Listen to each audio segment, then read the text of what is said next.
বিগত দিন নির্বাচনের দায়িত্বে থাকা রিটার্নিং ও ভোটগ্রহণ কর্মকর্তাদের বিরুদ্ধে অভিযোগ যখন স্পষ্ট, তখন বিভাগীয় কমিশনার ও জেলা প্রশাসকদের চিঠি দিয়েছে নির্বাচন কমিশন। সম্প্রতি ভোট সংশ্লিষ্ট এসব কর্মকর্তার বিরুদ্ধে মামলার পর পিবিআইয়ের অনুরোধে এসব তথ্য জানতে চেয়েছে কমিশন।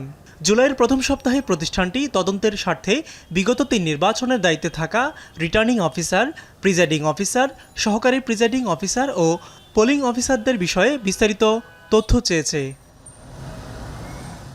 বিগত নির্বাচন নিয়ে রাজনৈতিক মহলে যখন নানা বিতর্ক, তখন আগামী জাতীয় সংসদ নির্বাচন নিয়ে ইসির তৎপরতা এই মুহূর্তে ভোট কেন্দ্র স্থাপন, নতুন রাজনৈতিক দলের নিবন্ধন, ভোটার তালিকা হালনাগাদ সহ আরও বেশ কিছু বিষয়ে।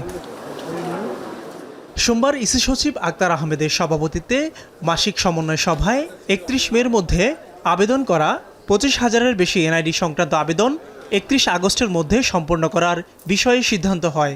একই সঙ্গে জাতীয় নির্বাচনের ভোটকেন্দ্রগুলো প্রয়োজনীয় সংস্কারের মধ্য দিয়ে পুরোপুরি প্রস্তুত করতে মাঠ পর্যায়ে নির্দেশনা দিয়েছে ইসি। সেই 25,000 পেন্ডিং 31 অগস্টের ভিতরে কমপ্লিট করতে হবে। আর নতুন করে যে আবেদনগুলো আসবে সেটা আমরা প্রাপ্তির 1 মাসের মধ্যে নিশ্চিত করব। ভোটকেন্দ্র নির্ধারণের যে নীতিমালা গ্রহণ করা হয়েছে সেটার আলোকে আমরা আজকে মাঠ পর্যায়ে বলেছি যে তোমরা you start working on it. কেন যেগুলো অতীতে ব্যবহার করা হয়েছে যদি সেগুলো সম্পর্কে প্রশ্ন থেকে থাকে তাহলে সেগুলো সংশোধনের ব্যবস্থা করতে হবে।